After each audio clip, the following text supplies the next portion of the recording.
Hi, my name is Dr. John Douillard, and welcome to the March edition of the 3-Season Diet Challenge. Now, March is an interesting month. It's that definite beginning of the transition from winter into spring.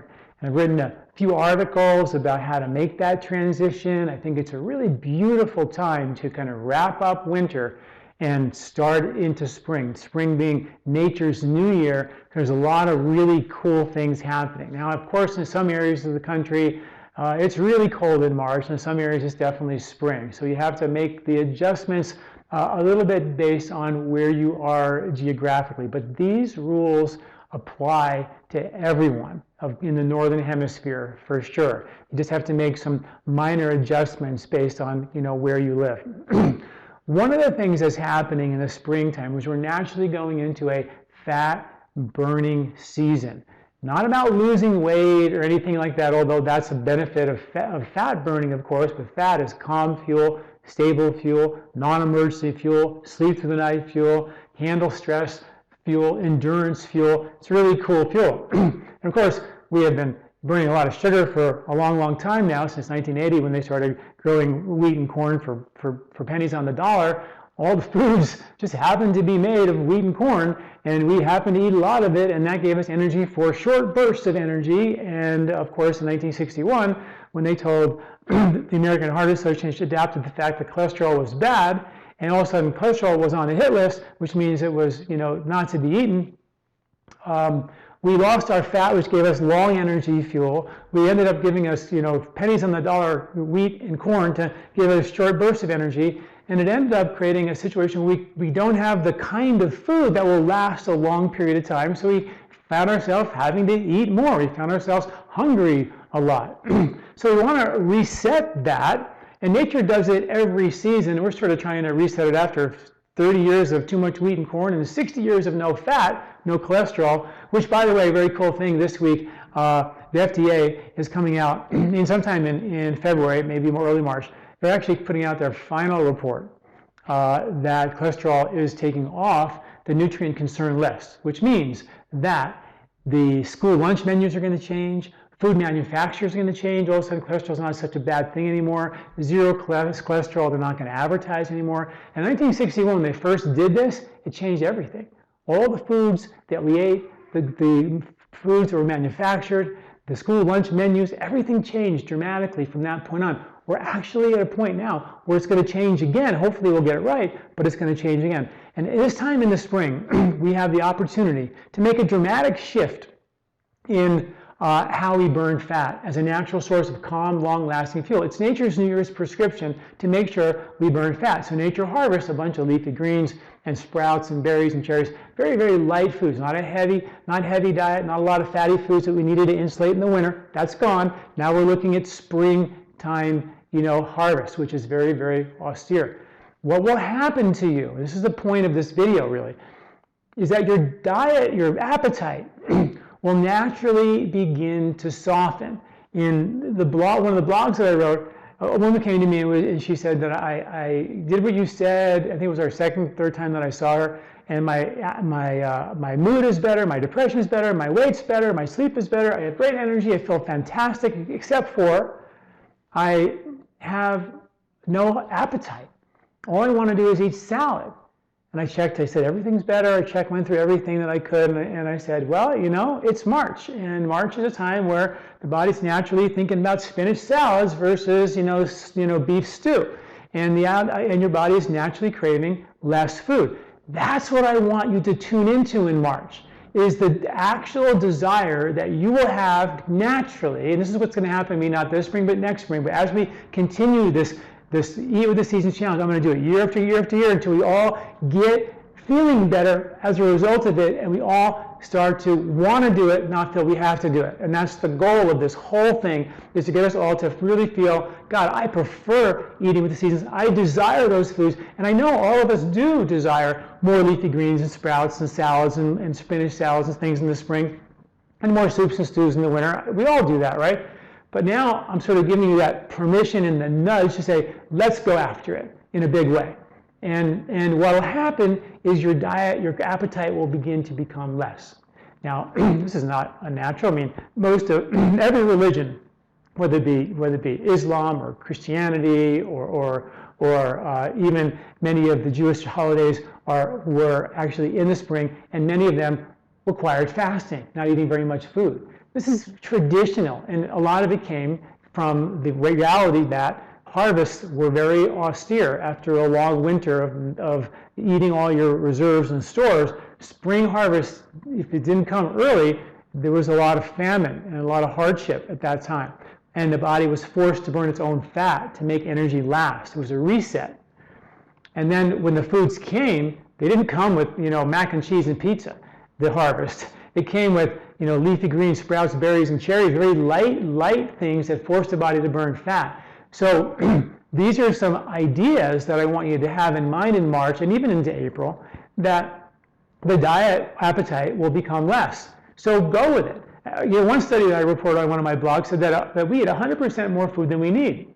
And when folks ate 20% less than the 100% that we actually don't need, that they measured all kinds of amazing benefits. Heart cardiovascular risk went down, blood sugar issues went down, weight went down, mood went down, stability, more stability there. And it was just like the best thing that we can do, far and away, is eat less food and to train our body to do better, efficient digestion with less food.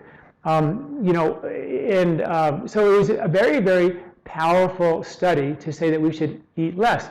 In one study, they found that our genes actually prefer less food. They found that when we go into a famine or a non-eating situation, our cells literally live longer and our mitochondria make more energy. So somehow, the research is pretty clear that we spent many millions of years evolving trying to find food, and there were many times along the way we didn't get it. So you're genetically wired to do really well without food. We have 2 million years of doing that, and maybe 50 years of having too much food, so much we can eat whenever we want.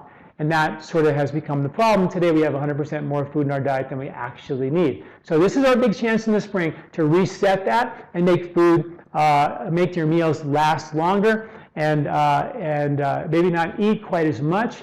Those are some of the strategies. So the first thing you can do is tune into your hunger levels, right? See how you're feeling. Am I really hungry for that really big meal? Do I really feel like I need to pig out? Or can I actually get away with having a little bit less? There's a habit from winter that we want to sit down, pig out, eat something warm, and really nourish ourselves that will shift in the spring. Be aware of it, tune into your hunger levels, and eat based on your hunger, not based on your habit.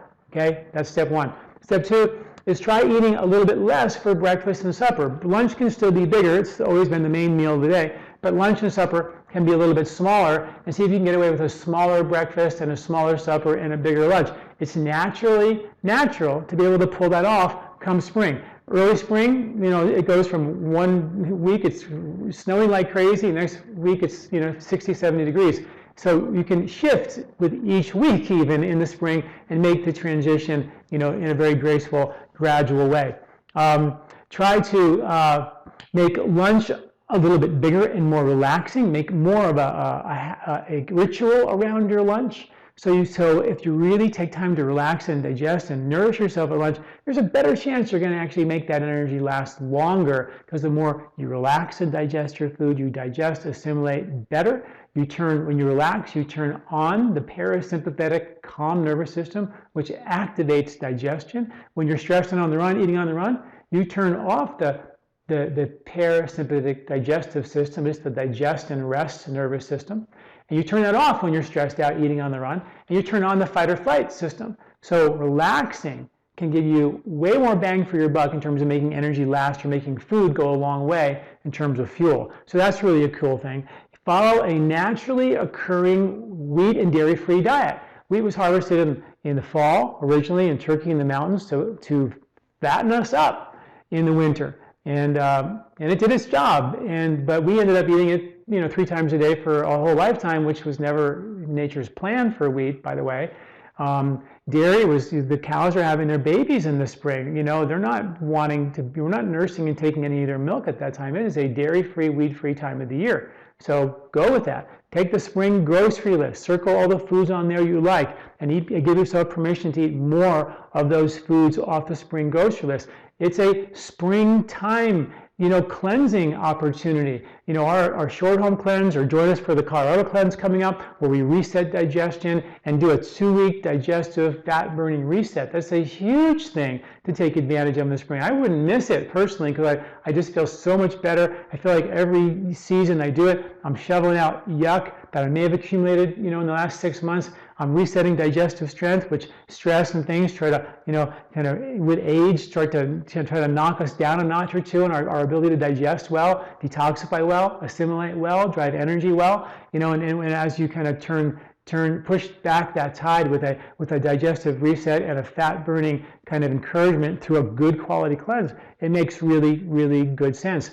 The other thing, that the very first thing that happens in March is the ground will soften. The deer will dig up the bitter roots like dandelion and burdock root and gingers and even turmeric, and start making some root tea, ginger root tea, dandelion root tea, burdock root tea. Start drinking some of these spring root teas. They're great. And they were a staple in the American diet 100 years ago. And we've completely lost that, and it's a spring thing to do. In fact, it's the first thing that we can get to in the ground. Those rhizomes are sitting there all winter. As soon as spring comes, they soften. They're available for us to grab. That's exactly what the deer do. That's exactly what our ancient ancestors did. And it's something that we can do very easily by just going to the store and buying a box of burdock root tea or dandelion root tea. It's super simple to do. So that's really cool. And then the other thing that you may or may not want to engage in, but if you're looking to really challenge yourself, traditional cultures would fast. I mean, many cultures would fast, or either religiously, or the Native Americans did their vision quests, or it was just, there was just no food, and that's sort of what we had to do, was to sort of fast. And when you fast, you burn fat. When you burn fat, you don't have a lot of hunger, which is the point of this whole thing. In spring, in March, is to kind of reset the ability to make energy last, so you can get fat burning in the beginning of the nature's new year and carry it through for the entire year, and not find yourself nibbling and craving and grazing and being hungry all the time. So this is a big chance for us to spring to start it off on the right foot. And fasting is a great thing to do. Either fast, take 1 day a week and fast with water, and just don't eat anything for a day. If that's too hard for you, try fasting with just green juices. I would prefer to blend them versus juice them, but either way it would be fine. And even fasting with fruit juice is fine, even though it's a lot of sugar. It's still, when you fast with that, you're not giving your body a whole bunch of sugar food, carbohydrate, and then the extra sugar from the fruit. If you just do fasting with fruit juice, you're going to use that fuel directly. So it's another strategy that you can do. I prefer green drinks and water personally. And then the other technique is to, eat nothing after 6 p.m. Try to just make it a habit after 6 o'clock, no food. So you have a longer trip and a longer fast through the night. So those are some really, really good strategies. And you can also, if you get really good and your blood sugar feels good, you can sort of have a nice big lunch and even try to eat nothing from lunch all the way into the morning. And that was the study that we did in our 3-season diet book. And that research research project we did based on that was pretty phenomenal. And that's written in my free weight balancing ebook. You can download that for free, get all that information about that. It's pretty cool. And it was also about just eating 3 meals a day and slowly making supper smaller and making it earlier, and then actually even stopping to have supper completely if your blood sugar allows you. Now, the final point here is that whenever you strain, starve, push yourself, use willpower, endure, your body's going to think you're crazy and it's going to store fat. So don't do that. This is not a starvation plan. This is not a deprivation plan. This is not a kill yourself to get skinny plan. This is a natural process of burning fat. The appetite naturally decreases. We naturally eat less, and maybe more water would be good. That will help a lot. But this is not starvation. As soon as you push the body into starvation, the body will, whenever it gets the fat, store it, because it remembers that I want to put a little reserve away in case they try to do that to me again. Okay, so that's your March plan. Appetite's going to decrease. Take advantage of it. Enjoy the ride. Enjoy spring, and hopefully you'll begin to see that this is one of the beautiful parts of spring is that we naturally are not feeling hungry, we're not craving, we're not feeling depleted or deprived. We just naturally don't feel like we want to eat that much. All right, till next month, thanks for listening. I'm Dr. John Douillard. This recording is brought to you by LifeSpa, where ancient Ayurvedic wisdom meets modern science. Get access to free health video newsletters by Dr. John at lifespa.com. These statements have not been evaluated by the FDA. These products are not intended to diagnose, treat, cure, or prevent any disease.